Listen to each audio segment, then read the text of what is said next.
అందరికి నమస్తే. నేను మీ దొడ్డి చంద్రం కడవేండి. మనం దొడ్డి కొమరయ్య భవనం గురించి మాట్లాడుకుంటున్నాం.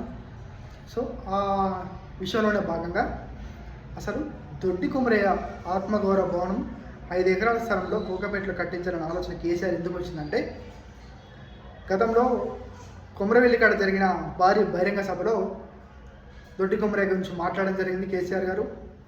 ఆయన చరిత్ర అవన్నీ తెలుసు. ఎందుకంటే తెలంగాణ ఉద్యమంలో దొడ్డి కొమరయ్య కావచ్చు, చాకలి ఐలమ్మ కావచ్చు, కొమరం భీమ్ కావచ్చు, చాకలి ఐలమ్మతో పాటు షేక్ బందయ్య లాంటి ఎంతోమంది ప్రాణత్యాగాలు చేసిన అమరులను యాద్ చేసుకుంటూ ఉద్యమం ముందుకు సాగింది. అందులో భాగంగా తెలంగాణ రైతాంగ సాయుధ పోరాటంలో తొలి అమరుడైనటువంటి దొడ్డి కొమరయ్య చరిత్ర కూడా కేసీఆర్ గారికి బాగా తెలుసు.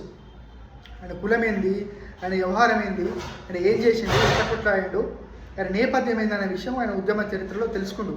అందులో భాగంగానే కుర్మ కులస్తులకు ఆత్మగౌరవం ఉండాలి.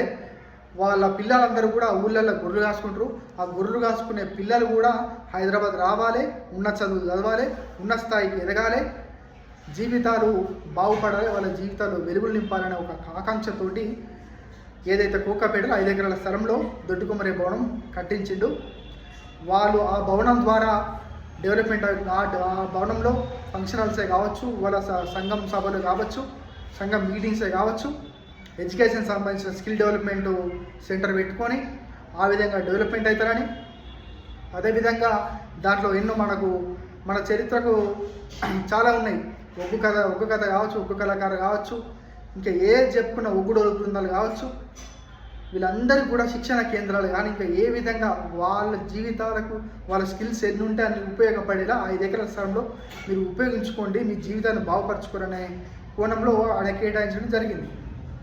మరి కేసీఆర్ కేటాయించిన దానికి ఇప్పుడు జరుగుతున్న దానికి ఏమైనా సంబంధం ఉందా అనేది మనం ఒకసారి యాద్ చేసుకోవాలి.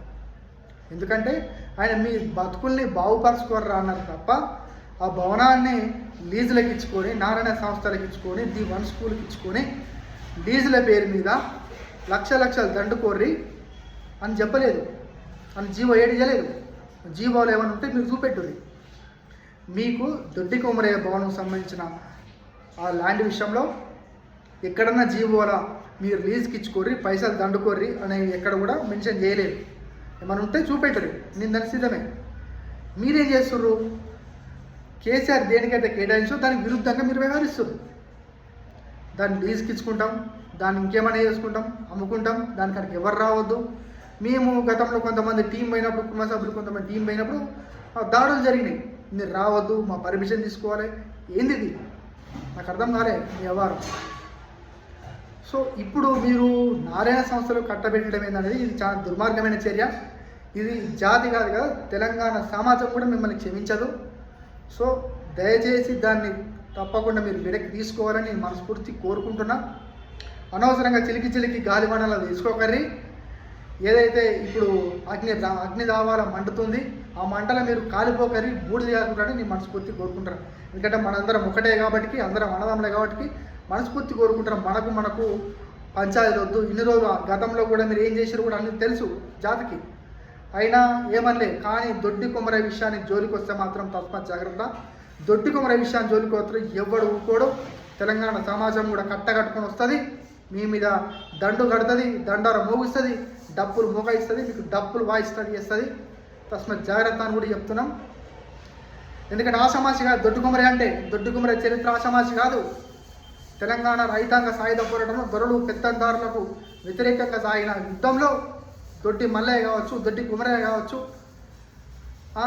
నల్ల నరసింహులు కావచ్చు, చాకలి ఐలమ్మలే కావచ్చు, ఎంతోమంది ప్రాణత్యాగాలు చేశారు. ఆ దొడ్డి కొమరయ్య మరణంతో ఉవ్వెత్తున ఎగిసిపడ్డది. ఆ ఉద్యమానికి ఆయువు అయింది. అదే ఉద్యమానికి ఆయువు, ఆ ఆయువు కాస్త దొరలను తరిమేసి పత్తా లేకుండా, జాడ పత్తా లేకుండా చేసిన చరిత్ర దొడ్డి కొమరయ్య.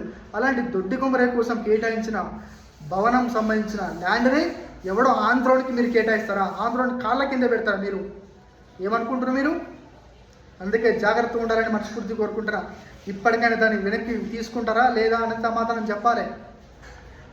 ఈ రాష్ట్ర ప్రభుత్వం కూడా ఒకసారి ఆలోచన చేయాలి. ముఖ్యమంత్రి గారు, డిప్యూటీ సీఎం గారు, మంత్రులు కావచ్చు, సీఎం కావచ్చు, మీరు ఒకసారి అందరూ యాద్ చేసుకోరి. దొడ్డి కొమరయ్య పోరాటం ఎటువంటిదో మీ అందరూ తెలుసు. అలాంటి పోరాటాన్ని ఆంధ్రుల కింద తాకట్టు పెట్టడం మీకు ఇష్టమేనా? ఒక్కసారి మీరే అనుకోండి, ఇది మనం రైటా కరెక్టా, రాంగా రైటా, మనం ఎందుకు ఈ ఇష్యూలో మీరు ఎందుకు ఇన్వాల్వ్మెంట్ అవుతున్నాం, ఎందుకు ఇంత వ్యతిరేకత తెచ్చుకుంటున్నాం అనేది ఒకసారి యాద్ చేసుకోండి. ఎందుకు అనవసరంగా మంచిగున్న ప్రభుత్వాన్ని మంచిగా ఉంచుకోండి. అనవసరంగా దొడ్డికొమరయ్య విషయం జోలికి వచ్చేసి భవనాన్ని రేవంత్ రెడ్డి గారే ప్రారంభించింది. విద్యార్థుల కోసం ఆయన కూడా తెలుసు కదా. మరి అలాంటి దాన్ని ఎవరికో లీజుకి ఇస్తుంటే ఎవరో ఆంధ్రలో నారాయణ సంస్థలకు వచ్చి పెట్టుకుంటాం, వాడు వచ్చి మేము కాలేజీ కట్టుకుంటాం, ఇంకేదో చేసుకుంటాం అంటే వాడు అసలు వాడు లీజుకి ఇచ్చేటోడు ఎవడు, వాడు తీసుకుంటాడు, ఎట్లా తీసుకుంటాడు, దానికి మీరు ఎట్లా సహకరిస్తారు, ఇది తేలాలి ఖచ్చితంగా. అందుకనే దీని మీదనే యుద్ధం ప్రకటించారు.